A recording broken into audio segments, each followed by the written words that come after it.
सबसे पहले तो आजमगढ़ की जनता को धन्यवाद देते हैं कि आप लोगों ने इतनी मेहनत किया और उपचुनाव में इतनी मेहनत करके यहाँ कमल खिलाया है।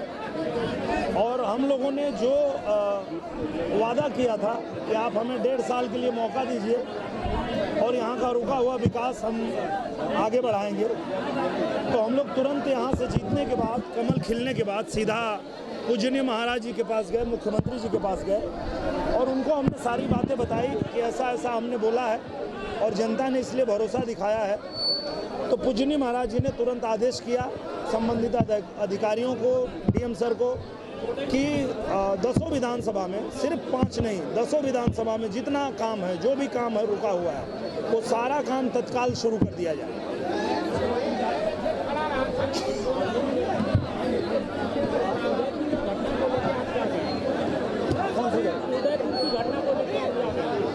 बहुत निंदनीय है इस तरह की घटना, और आज के भारत में अगर हो रही है तो ये बहुत ही निंदनीय भी है और बहुत सोचनीय भी है। ये सोचना भी पड़ेगा कि हमारे भारत में अभी भी किसी की इतनी हिम्मत हो सकती है, किसी की इतनी औकात हो सकती है कि वो इस तरह से किसी व्यक्ति का गला रेत कर हत्या कर दे।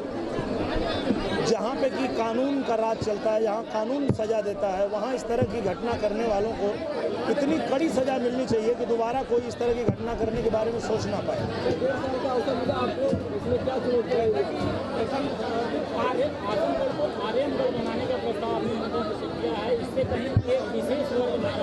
नहीं होना चाहिए, किसी को नाराज़ नहीं होना चाहिए, क्योंकि ये मूल रूप से आर्यमगढ़ ही था।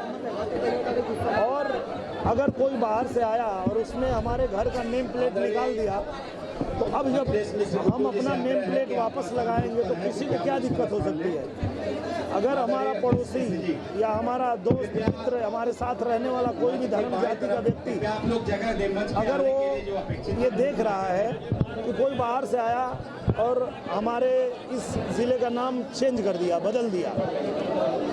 बदल के, पहले आर्यमगढ़ था उसको कुछ और कर दिया, तो अब उसको फिर से आर्यमगढ़ हम उसका मूल नाम अगर देना चाहते हैं तो किसी को क्यों तकलीफ या दिक्कत होनी चाहिए। आजमगढ़ की जनता ये समझे कि आजमगढ़ आर्यमगढ़ बनेगा, निश्चित रूप से बनेगा।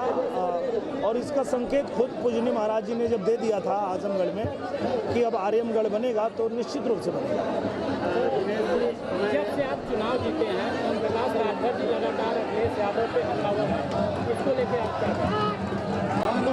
मुझे लगता है कि कहीं ना कहीं वो सही भी बोल रहे हैं ओम प्रकाश जी।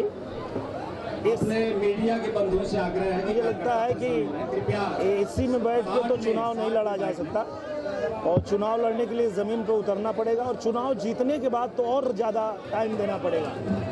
तो वो जीत के टाइम नहीं दे पाए तो बाद में फिर चुनाव में भी टाइम नहीं दे पाए। पर हम लोग चुनाव लड़ते समय भी जनता के बीच में थे, अब चुनाव जीतने के बाद भी हम जनता के बीच में हैं और जनता के बीच में ही रहेंगे, तो ही हम आजमगढ़ से किया हुआ वादा पूरा कर पाएंगे। दिनेश जी, मैं इंडो न्यूज थाईलैंड से जी, और पूरे वहाँ के जितने भी पूर्वांचल के उत्तर प्रदेश के लोग हैं, आपके आजमगढ़ सीट निकालने में बहुत ही ज़्यादा हर्ष उल्लास के साथ है, तो उनके लिए 2 शब्द आप बोलना चाहेंगे?